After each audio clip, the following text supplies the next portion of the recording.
can see it's spring. Mike has the roster out in front of me, so I know who everybody is. Okay, today we concluded our second spring practice, and as you know, the first 2 days are helmets and spider pads. It's really about getting them in football-related activities, installation, relative to your offense and defense. We have some new coaches certainly on the offensive side of the ball and the defensive side of the ball. So, getting them into the flow of things and, essentially how, we want the practice to look. I think our guys have done a really good job. The off season's been really good. The attention to detail, the accountability in terms of the off-season workouts has really been outstanding, and it's carried its way into the practices. I've always said, and I'll continue to say the same thing as long as I'm coaching, when it's a player-led football team, you're always going to be in a much better situation than if the coaches have to lead everything. And this is the closest that I've had in my time here at LSU that this is a player-led football team. So those are good signs. And as I said, 2 days into it, we're trying to get, just the football activities and the technical and tactical work done, and giving our kids a sense of, what we're going to be building in terms of an identity, because each year's a new year, right?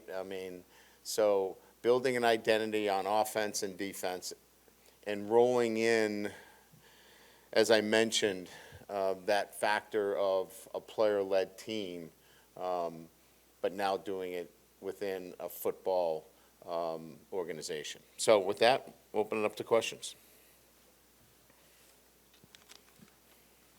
Hey, Coach, you talked about just kind of building that foundation on both sides of the ball, coaching-wise, in terms of what y'all want to do. What's been your impression of going in defensive staff and seeing kind of what those guys have mindset-wise and knowing what they've got experience-wise and how they've sort of put that to work here early on? Yeah, I've really enjoyed the past 6 weeks, being in, constant contact with the defensive staff that we've assembled, Blake and certainly, everybody associated with our defensive staff. It's been, for me, very comfortable, great communicators. We're all on the same page relative to what we're teaching and how we want to teach it, evaluations and recruiting. It's been a really smooth transition. I like the way we're coaching, what we're demanding, the attention to, the real details of playing defense. And we're not getting ahead of ourselves in a sense of, understanding, the basic tenets of playing really good defense. And you can see that early on. So it's been enjoyable. I think that we're going to see a defense that's going to play with a lot of energy, a lot of excitement. I know that our guys are excited. You can see just by the way they're practicing over the last couple of days.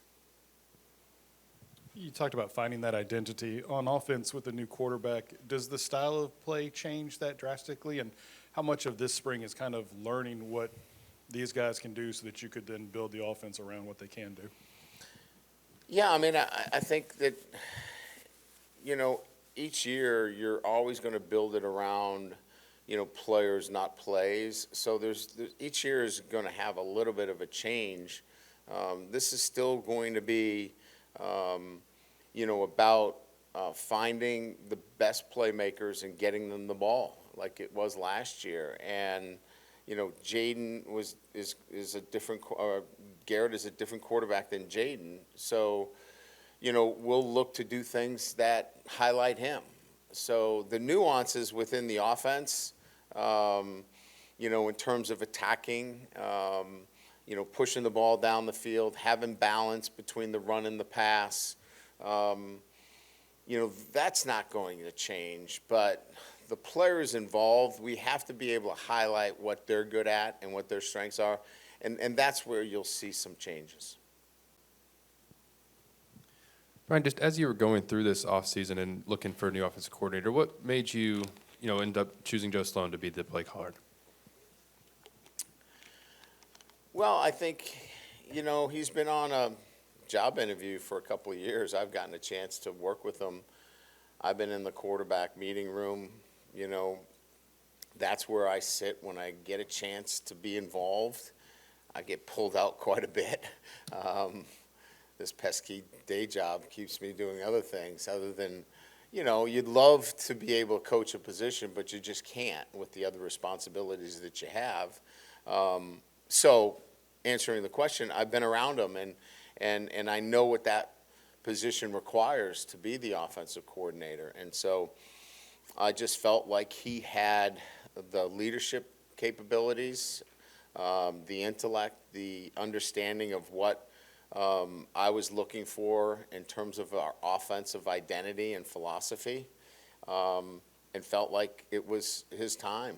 And, I think he's well supported with Cortez. I think that we've put an offensive staff around him and built an offensive line that's really going to support him with Brad and, a veteran and Frank. I just felt like the pieces and all of them in totality made this the right choice at the right time. Coach, where would you say Shelton Sampson is right now and now entering his second year? Now that you got a couple guys going pro, and what does he have to do to get some playing time? Yeah, I just think that Shelton has, made progress. I think that the big jump for him is the physicality of the game, where, he can use his length and size, but, he's got to be able to do it when there's hands on him. He's a guy that you don't want off the line of scrimmage. When you have to compete against him down the field, that's a problem. So, he's continuously working on releases, not getting rerouted, not getting driven out of play, and a lot of that is the physical end of the game. And he's coming on. He's getting there. Once he puts that behind him, I can see him making great strides really quickly. Hey, Coach. I guess, how do you see the run game evolving this year? Obviously, Jaden was a one-man team last year in that respect. Just the evolution of guys like Caleb Jackson and how important it is for him to grow this year, and just how maybe you see that changing this offseason. Yeah. Certainly, you're looking to make up for, those yards that you've lost with a Jaden Daniels. And you can do it in a number of different ways, right? You can do it with perimeter throws that Jaden gave us with perimeter runs. And you can do it not simply with the running backs, but how you use your offensive line. We think that we've got, some of the, if not one of the best, certainly one of the top offensive lines in the country. And they're athletic as well. We think our tackles can move and pull. So I think a run game that now becomes a lot more diversified in the sense that we can start moving and pulling our offensive linemen to create an offensive running game that strikes on a much wider front. And so I think certainly the running backs will play a part in this, but I think the focus needs to be much more on how the offensive line will play a much larger role in what we do to enhance our running game. Ryan, going back to what you said about a team, a player-led team, what are some of the things you look for, and particularly, what are you seeing from these guys that you like? I think more than anything else is that when players start pointing out to each other what the standard is and correcting them if they're not doing it the right way, then that has always led to, for me, the best teams that I've ever coached. And you can see it in so many different ways, from how they show up on time or early, to, making sure that their locker room is clean, to how they practice, and in terms of finishing drills. And when you have guys going, hey, that's not how we do it, finish the drill the right way, or, we don't grab the back and tag off. And coaches don't have to point that out, and players are leading that charge. You get a sense that those things are going to continue to build, and when things get tough out on the field and players need to hold each other accountable on a big drive, or the need to come up with a big play or stop, the coaches can't run out on the field in those situations, and the players need to take care of that. That's when you get a sense that things are moving in the right direction. Yeah, Brian, Harold Perkins Jr. really struggled last year at middle linebacker. You decided to try this again. The thought process behind that, was it your decision, Harold's wish? Was it you think Blake Baker could come up with something different for him? Just the reason to try it again. Yeah, well, the defensive structure is different. So I think you start there. You've got a new voice. Blake is coaching the linebacker, so you have a new voice. That's different. That's the second. And then I think collectively, Harold, myself, and Blake felt like, in all instances, this is a place that is going to maximize his potential. And, we certainly could keep him out at the star Sam linebacker position, but I think he can impact the defense in so many ways at the will linebacker position. And it's not just playing counter. It's not just, filling the backside, A-gap on runaway. This is the ability to, get into different looks with him, and utilizing his ability to be a multi-dimensional player. He was to the field, and you knew where he was. You knew you fanned to the field. You're going to get an extra hat to him. You could game plan to Harold Perkins. And this makes it much more difficult. And he knows the clock's ticking. There's a sense of urgency.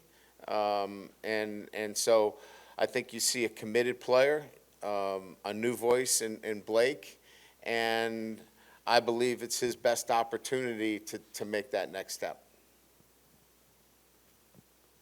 Coach, right back here, kind of a two-parter. First with, you mentioned late last season that Josh Williams was one of those guys, and I imagine he's one that you were kind of alluding to, being a leader. What's the value that he just brings in another year in this program? And then two, how does it help a guy like, Caleb Jackson entering year two, and what have you seen from Jackson's development just as a person, character, and growing into that role? Yeah, when you have a guy that's, he's already, been awarded a master's degree, I think, when it comes to, holding their end academically, he's a model for that. So I think that speaks for itself. And just the way he attacks the day, I mean, people can just look at, he doesn't have to say anything. You just watch how he handles himself every single day, both, outside this building and inside this building. He becomes a great role model for our younger players, not just the running backs, but for all of our younger players. And so anytime you have a chance to hold on to a guy like that, and he's a really good football player too, that's the, for me, when you put a roster together and roster management, he's a guy you just circle and say, you can't touch him. That guy is so valuable to our football team in so many other ways, because he helps set the foundational principles and the standards within your program. Coach, there's already enough pressure in this job. Does the 12-team playoff make it worse? No, I don't think so. I mean, I think the way it's going to, end up being, I think there'll be some more opportunities. If you don't make it, I don't think about don't making it. I think about just more opportunities from that perspective. Look, I mean, at the end of the day, I think everybody wants to see, the top teams compete in a playoff format. And I think, whether it's 12, whether it's 14, I just think it's, when you look at the two conferences that have been, primarily involved, in the SEC and the Big Ten, there's a lot of teams in those conferences. And so I think it just makes sense that number's got to be somewhere in the teens, and because there's such, I think, a following. And for me, then it becomes, all right, how many are you going to get in from each one of those conferences? And now I know as much as you guys, they're talking about 3, maybe on some years you get 4 in. I think, if I was taking this job with the idea of, hey, I just want to be a top 3 team, that's not why I took this job. I took it because I wanted to be the top team. So I don't see that as more pressure. I think it's more access than anything else. Hey, Coach, over here, 2 questions. First, going back to Blake Baker, remembering what he did with Damone Clark, how much does that play into the factor of confidence with what he can do with Harold Perkins? And secondly, you talked about the excitement. What do you see with Corey Raymond back in the defensive backs and the excitement they may have being under his tutelage? Yeah, I mean, there's no question that, Clark has proven to be, a really good pro and certainly had a great career here. And Blake was part of that, and because Damone's already been back, and I've gotten a chance to talk to him about, Blake and what he meant to him. So, clearly that has excited, our linebackers as well. When you bring back Damone and he talks about his experiences, they're excited about that. So, those kinds of situations are always, beneficial. But it's a new group of guys. He's got to go and do it all over again, and he knows that. As it relates to Corey, I've been really happy with Corey's attention to detail, his interaction with the defensive backs in particular. We've got, as you know, a number of guys and some new players that he, J.K. is out there new, and Jair is new. I mean, and then all of the other freshmen that are now sophomores that he had no idea who they were. So he's got a whole group of guys that he's had to reintroduce himself to. And I think he's done a really good job from that perspective. And, everybody talks about his recruiting, and it's outstanding. But I think what I've been impressed with is his ability to engage and connect with the players that are here. Sometimes you got to keep this in mind. Our job is to go out and certainly, recruit, but we have to, engage our players as well and build relationships, because we want to be able to retain them. and retention is huge as we develop, right? And then look towards success. And so, you don't want this reputation that all I do is recruit, right? Because then the guy that's on campus thinks you don't care too much about him. You just care about the next guy you're going to go recruit. And I didn't see that. I haven't seen that at all with Corey. Corey is focused about the guys that he's got on campus. He's engaged with them very well and has built strong relationships with them. And he can still go out and recruit. And that's a solid guy for me. I guess the last couple of years, but certainly this past year, Greg Clayton could just fair catch the ball, and the number 1 offense got it back. When you look at special teams now, how important is 10, 12, 8, 15 yards on a punt return? And have you seen Xavion catching any punts yet? We have not, but again, we think he's capable of doing that. But that wasn't the primary reason that we went out and got Xavion. We got him because of his speed, his maturity, his ability to bring SEC experience. Him and CJ, we wanted to bring 2 experienced, mature players into a group with Kyron Lacey with some younger players. And if he can do the other jobs, that's great too. Look, I'm not going to minimize punt returns, but I think the leading punt returner in the country was like 8 yards. I mean, it's hard with rugby punting and everybody releasing down the field. In college football, the punt return game is virtually non-existent. And so, I mean, we were even, you know, we had some discussions even in the SEC about, I mean, how do you get it back in the game? Do you go to the NFL model where you can't leave until the ball's kicked, you know, to give these guys an opportunity, you know, to return some kicks? Because everything's got to be fair caught because you got a million guys around you before you can even return things. So Xavier is going to be a nice addition to our offense. He will get an opportunity to win that job. And if he can do some really good things for us in punt return, that'd be awesome. But again, I think the most important thing for us is his impact on the offense as a wide receiver. All right, thank you.